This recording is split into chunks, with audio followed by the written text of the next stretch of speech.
এখন পাঠ করছি ছিন্নপত্রাবলীর 214 নম্বর চিঠিটি। এটি রবীন্দ্রনাথ ঠাকুর অতিশর থেকে 6 জুন 1895 খ্রিস্টাব্দে লিখেছিলেন।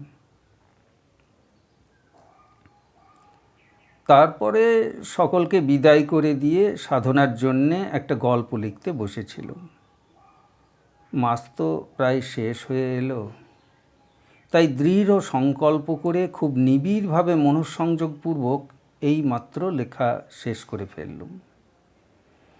এখন 7টা বেজে গেছে, কিন্তু এখন গ্রীষ্মের বেলা খুব দীর্ঘ, তাই এখনও সূর্যালোক বেশ স্পষ্ট আছে। যতক্ষণ একটা লেখা চলতে থাকে ততক্ষণ মনটা বেশ শান্তিতে থাকে। সেটা শেষ হয়ে যাওয়া মাত্রই আবার একটা নতুন বিষয়ের অন্বেষণে নিতান্ত দিশেহারার মতো, লক্ষ্মী ছাড়ার মতো চারিদিকে ঘুরে বেড়াতে হয়। এত চিন্তা করে, চেষ্টা করে, কষ্ট সয়ে একজনকে লিখতে হয়, অথচ পাঠকেরা কতই অবহেলার সঙ্গে, মূঢ়তার সঙ্গে সেগুলো পড়ে এবং অধিকাংশ স্থলেই পড়ে না। সেজন্যে আক্ষেপ করা কাপুরুষতা, অনেক সময়ই করিনি। কিন্তু যখন সমস্ত দিন পরিশ্রমের পর একলা সন্ধ্যাবেলায় শরীর মনকে ক্লান্তি এসে আক্রমণ করে, তখন একটা ক্ষণিক ঔদাস্যের হাত কিছুতেই এড়ানো যায় না।